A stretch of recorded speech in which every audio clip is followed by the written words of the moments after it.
안녕하세요. 건강튜브의 상큼발랄 MC 백주훈입니다. 여러분, 요즘 속쓰림 그리고 더부룩함 때문에 고생하시는 분들 굉장히 많으시죠? 저도 가끔 식사 후에 속이 불편해서 당황했던 적이 한두 번이 아닌 것 같은데요. 오늘은요, 많은 분들이 겪고 있지만 정확히는 잘 모르는 식도와 위질환에 대해서 얘기 나눠보도록 하겠습니다. 네, 지금 바로 제 옆에는요, 오늘 우리 구독자 여러분들의 위를 튼튼하게 지켜주실 고신대병원 정경원 교수님 모셔봤습니다. 안녕하세요. 고신대병원 소화기내과 정경원입니다. 네, 교수님 반갑습니다. 반갑습니다. 네, 오늘 전 촬영이 개인적으로 너무 기대가 됐던 게요. 아까도 말씀드렸듯이 한 번씩 속이 불편하거나 아니면 더부룩한 적이 저도 있었거든요. 개인적으로 저의 해결사를 만나 뵙게 된 것 같아서 굉장히 영광으로 생각하고 있습니다. 제가 해결해 드리겠습니다.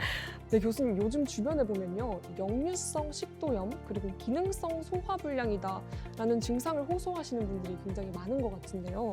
이 두 질환 혹시 정확히 어떤 질환인가요? 일단 위식도 역류 질환에 대해서 말씀드리면 위 내에 있는 산이나 아니면 위 내용물이 식도로 역류하면서 아주 불쾌한 증상을 유발시키거나 합병증을 만드는 경우를 말하게 됩니다. 근데 이제 불쾌한 증상이라는 게 뭐냐 하면 보통 두 가지가 아주 전형적으로 나타나는데요.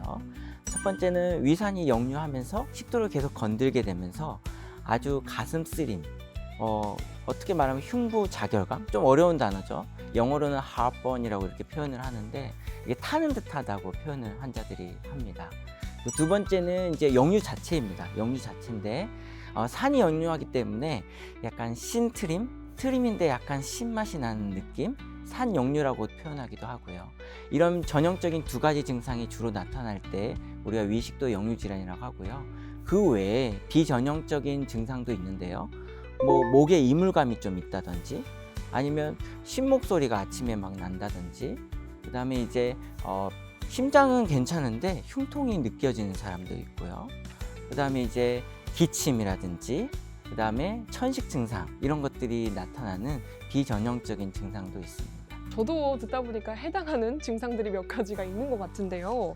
그럼 기능성 소화불량에 대해서도 좀 말씀해 주시죠. 기능성 소화불량증은 상복부에 주로 우리가 알고 있는 소화성 궤양이라든지 아니면 위장관 종양 질환 여러 가지 질환들이 전혀 없는데 불편한 증상이 계속 있는 경우를 말합니다. 크게 네 가지 증상이 있는데요. 첫 번째로는 이제 식후 불편감이라는 게 있는데요. 이렇게 식사를 하고 나서 이제 안 내려가고 답답하다고 이제 환자들이 표현을 하거든요. 소화가 안 된다고 특히 표현을 하죠.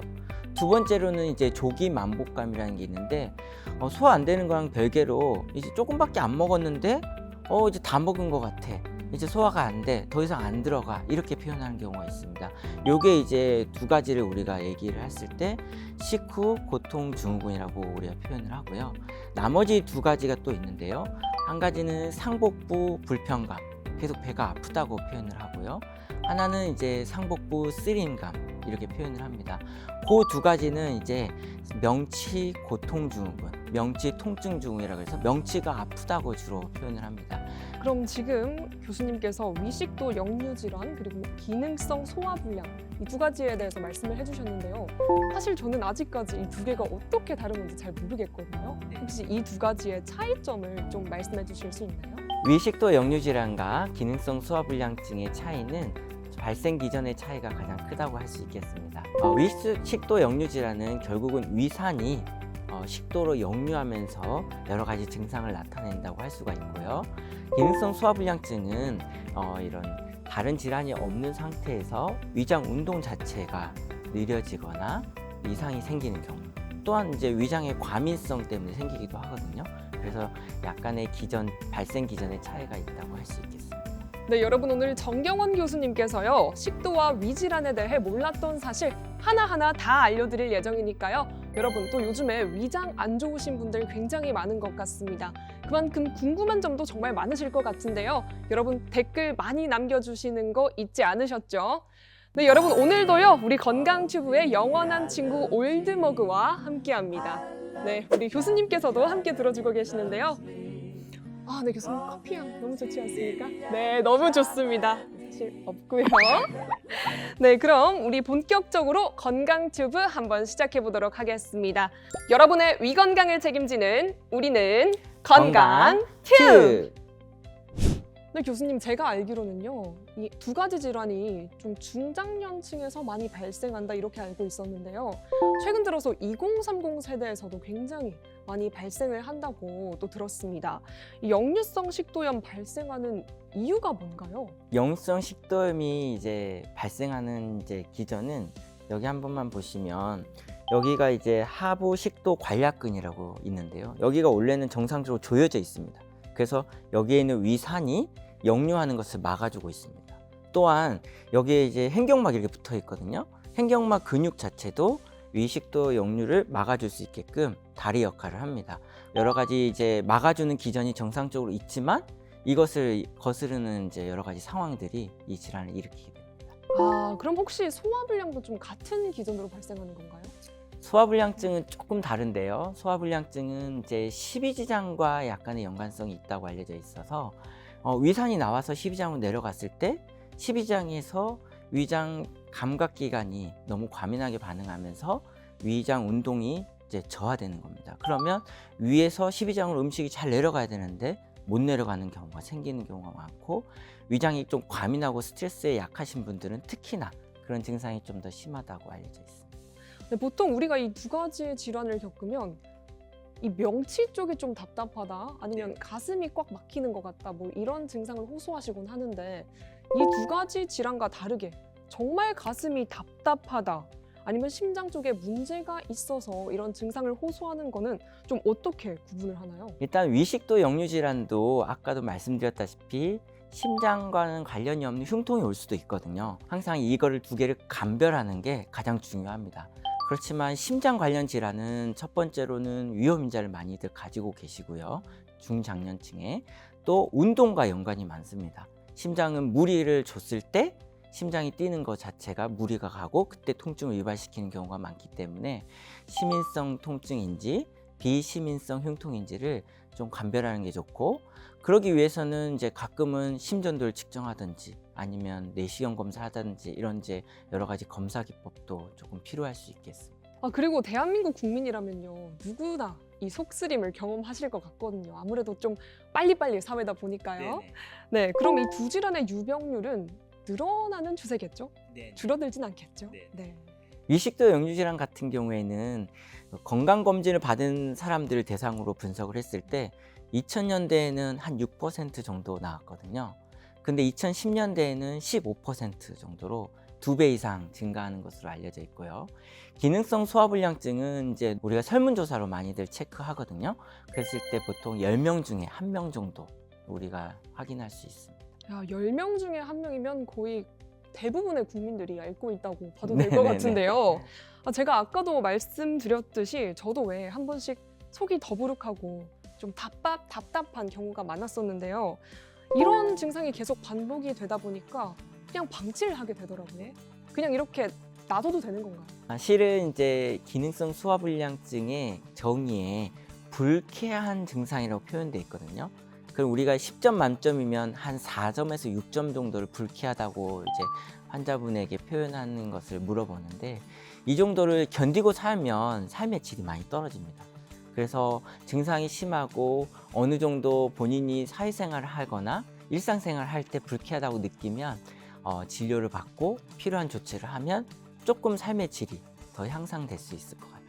저도 더 나은 삶의 질의 향상을 위해서 교수님께 방문을 해봐야겠습니다. 네, 그럼 교수님께서 아까 두 가지 질환의 차이점을 굉장히 명쾌하게 또 설명을 해주셨는데요. 분명히 두 개가 다른 질환인 건 알겠거든요. 근데 이 두 가지가 동시에 발생하는 경우도 있나요? 이제 우리나라 같은 경우에는 이 두 개의 질환이 다 흔하고 진료실에서 많이 만나다 보니까 이 두 가지 같이 있는 경우도 우리가 확인하게 되는데요. 요거를 위식도 역류 질환, 기능성 소화불량증, 중복이라고 표현을 합니다. 굉장히 또 병명이 기네요. 네, 그냥 영어로는 조금 짧은데 한글로 표현하면 조금 깁니다. 근데 이런 경우가 한 100명 중에 우리가 한 7% 정도? 그러니까는 이제 7%면 이제 100명 중에 1명 미만이지만 그래도 꽤 많은 유병률을 차지하고 있습니다. 또 저뿐만 아니라 많은 분들이 궁금해하실 것 같아요. 이 두 질환이 혹시 암으로 좀 이어질 가능성은 있나요? 이게 조금 어려운 부분인데요. 암하고 혼동할 수는 있지만 암으로 직접적으로 확 진행하진 않습니다. 다만 위식도 역류질환의 아까 정의에 말씀드릴 때 증상도 있지만 합병증도 생길 수 있다고 그랬는데 그 합병증 중에 이제 발해식도라는 게 있거든요. 근데 발해식도라는 질환은 이제 세포 자체가 변형이 된 겁니다. 너무 역류하는 게 자극을 가하다 보면 세포가 변형이 일어나거든요. 그 이후에 식도암이 간혹 생기기도 합니다. 근데 이거는 한 달을 거치기 때문에 조금 먼 이야기고, 기능성 소화불량증 같은 경우에는 정의 자체가 이제 기질적 원인이라는 게 없을 때 우리가 표현하기 때문에 그거랑은 별개라고 생각하시면 돼요. 그래도 다행히 별개의 문제다, 어느 정도는. 네, 그럼 혹시 이 두 질환의 치료는 좀 어떻게 이루어질까요? 위식도 역류질환 같은 경우에는 가장 중요한 게 위산이 역류를 해서 증상을 일으키는 것이기 때문에 위산 억제제라는 약이 가장 치료의 근간으로 사용됩니다. 보통은 한 4에서 8주 정도 치료를 하게 되고요. 기능성 소화불량증 같은 경우에는 어떤 증상이 가장 메인냐에 따라서 가장 흔하냐에 따라 좀 다른데, 아까도 말했지만 식후 고통 증후군 같은 경우 소화불량증이 가장 흔하기 때문에 그럴 때는 위장 운동 촉진제, 위 운동을 조금 더 향상시켜서 내려가게 해주는 질환, 이렇게 치료제를 쓰기도 하고요. 다만 이제 아까도 말씀드렸다시피 위산이 결국 문제를 일으키는 경우도 있기 때문에 그럴 때는 위산 억제제를 함께 쓰기도 합니다. 네, 그럼 교수님께서 치료법까지 이렇게 자세히 설명을 해주셨는데요.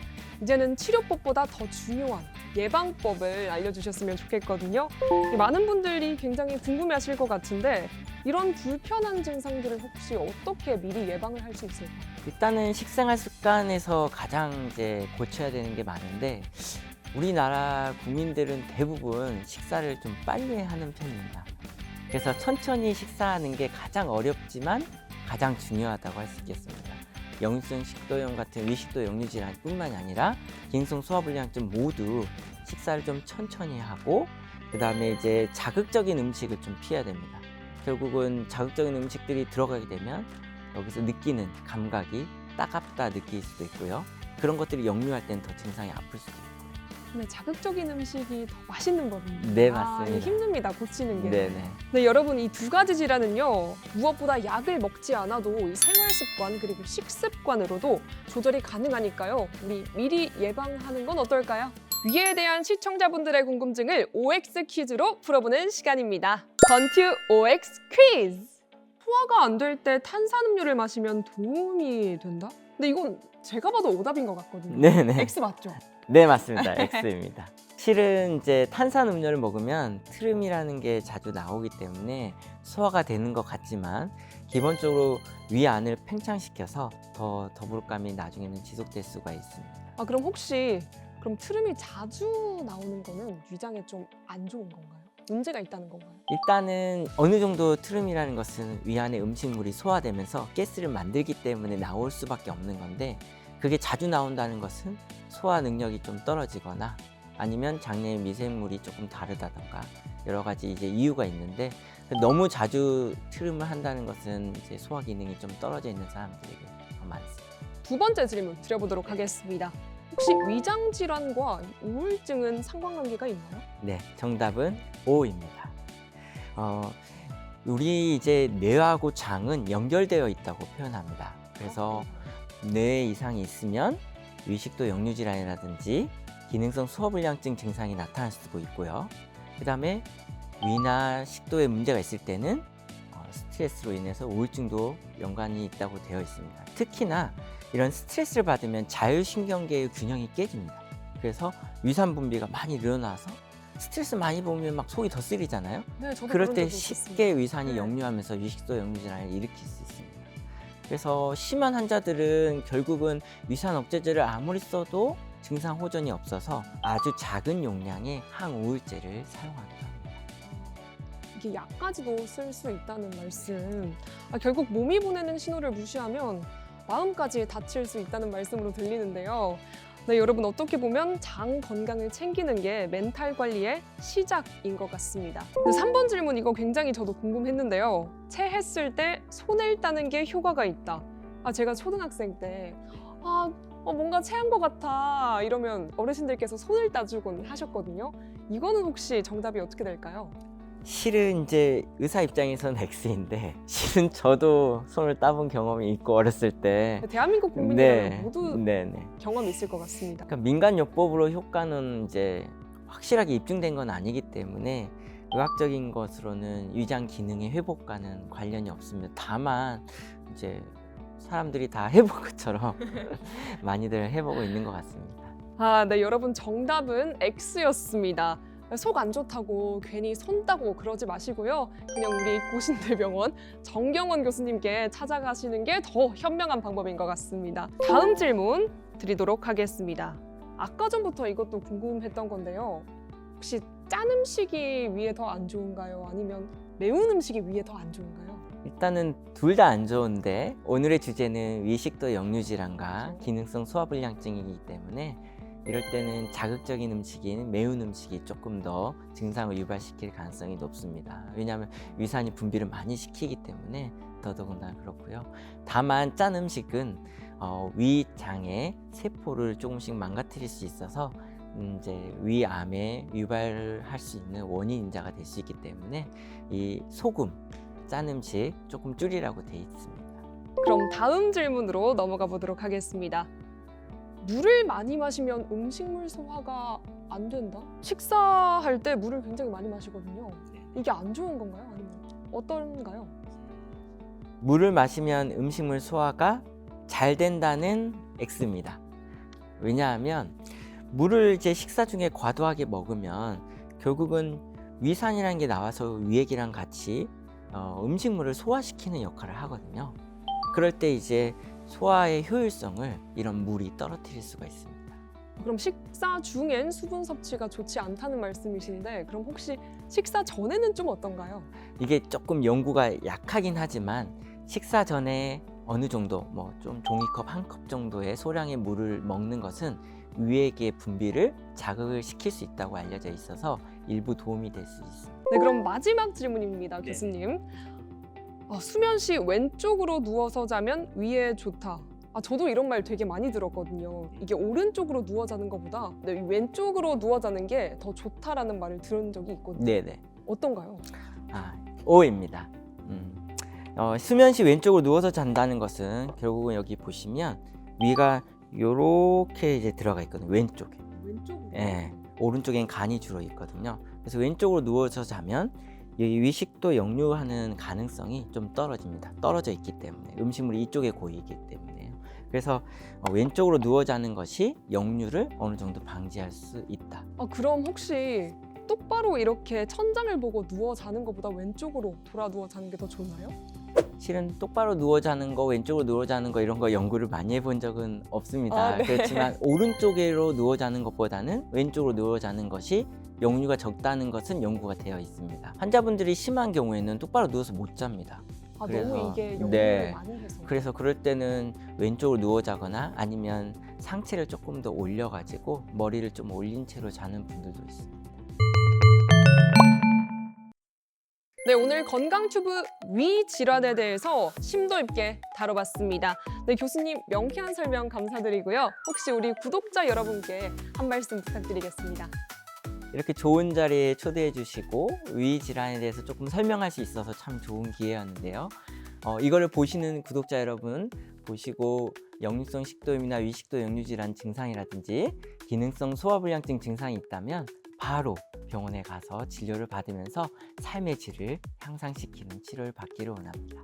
네, 좋습니다. 여러분, 오늘 다룬 위장 질환은요, 아무래도 생활 습관과 굉장히 밀접한 관련이 있습니다.